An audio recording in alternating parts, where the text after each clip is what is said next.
Chapter 1. Some years ago. Dr. Clark quietly re-entered the visiting chamber, stood still behind the US President and General Jim Houseman, and listened to them whisper. The two men were transfixed in front of the observation window that overlooked the operating theater. Is she in pain? The President asked. I thought she was supposed to be sedated, the General replied. Now they're blocking our view, damn it. What's happening? The President asked. Can you see? Do not be alarmed, Mr. President. Dr. Clark's seductive and eloquent voice echoed in the chamber, startling the President. Oh, you gave me a start, Doctor, the grey-haired politician said. It always had struck Clark that the President was a very nervous type when he wasn't in front of a camera. She rather enjoyed scaring the poor man. That was ironic because she was a woman, albeit a woman with a commanding presence and powerful charisma. Clark stepped closer, out of the shadows, and addressed them. I apologize, Mr. President.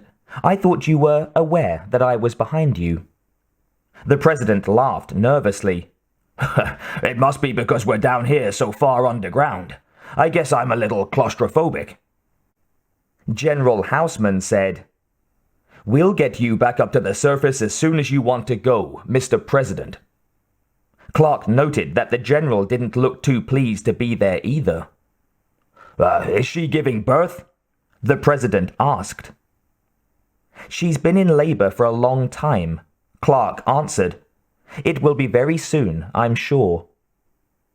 The President squeamishly turned away from the window and waved his hand around the chamber, indicating the hundreds of stalactites on the limestone ceiling.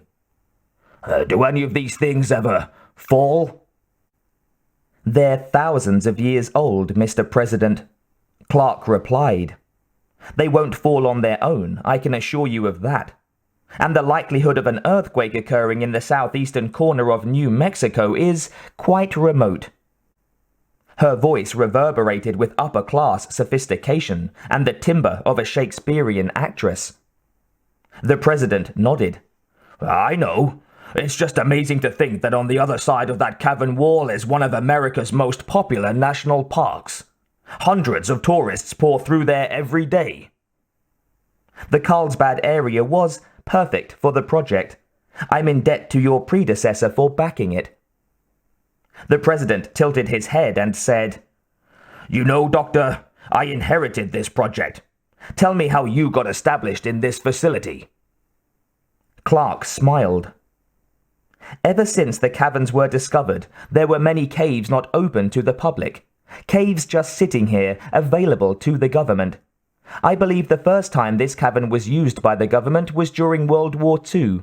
The Roosevelt administration built a safe house here in case America was attacked. Since then, it's been used for a number of research projects. Clark glanced at the general. Most of them military in nature. I see. We took it over in the mid-60s. The President turned back to the window. Well, is this project finally going to succeed? He asked. This is what, the 9th try? Have faith, Mr. President, Dr. Clark said. I corrected the genetic code in the last batch. I also made sure that the surrogate mother possessed certain genetic latches, if you will, that could connect with those of Big Boss. The President shook his head in amazement. Well, I still can't believe you have so many samples of his cells. What did he think you were going to do with them? The man knew only that he was sterile and couldn't produce children. He was unaware of our undertaking here, Dr. Clark said. The Les Enfants Terribles project.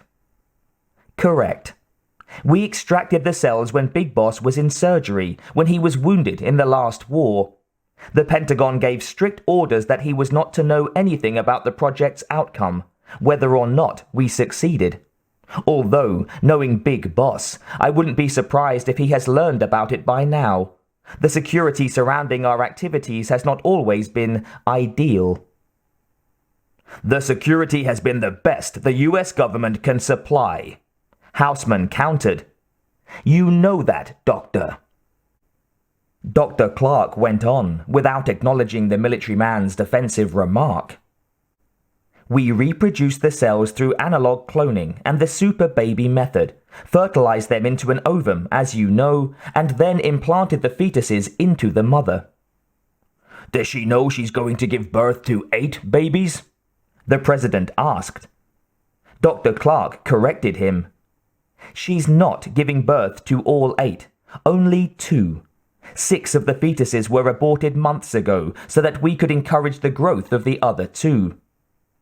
So she's going to give birth to just twins, is that it? That's precisely it, but not exactly. What do you mean? There will be certain genetic differences in the 2 children. It was the only way we could succeed, as you know. So does that mean one's going to be better than the other? I thought they were supposed to be exactly the same. Clark shook her head. Mr. President, one will not be better than the other, but it's entirely possible that one will possess more dominant genes than his brother. But it's nothing to worry about. Some new activity behind the glass drew their attention back to the operating arena. All of a sudden, the sterility of the bright room intensified. It was as if the shine on the stainless steel surgical equipment had imbued the space with artificial energy as the doctors and nurses surrounded the table containing the writhing female patient. The steel door behind the observers slid open. A nurse entered and announced, "Doctor, they're ready for you." Clark acknowledged her. "Thank you, I'll be right there." Is she giving birth? The president asked. Mr. President, I must go and deliver 2 strong baby boys. The president stuck out his hand. Look, Dr. Clark, this isn't something I particularly want to watch. I need to get back to Washington. It's good to see you. Clark feigned surprise, but she had expected the president's prudish behavior. She shook the man's hand and asked, "Are you certain? We could have a meal later before you depart." Thanks, Doctor, but I must decline. To tell you the truth, this place gives me the creeps. Thank you for making us aware of the imminent, births. By the way, do I get the pick of the litter? I beg your pardon, Mr. President? You know, one of those, things she's giving birth to will belong to us. I'd like to pick which kid belongs to us, that's all. You have that right.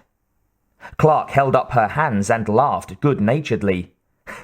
I have nothing to do whatsoever with the politics behind the project. The president nodded, satisfied. All right then, I want the one you said has dominant genes. It's got to have an advantage over the other one. Clark was astounded by the man's ignorance. She reminded him. There's no guarantee, but I shall do as you ask, Mr. President. Now, I must get inside before...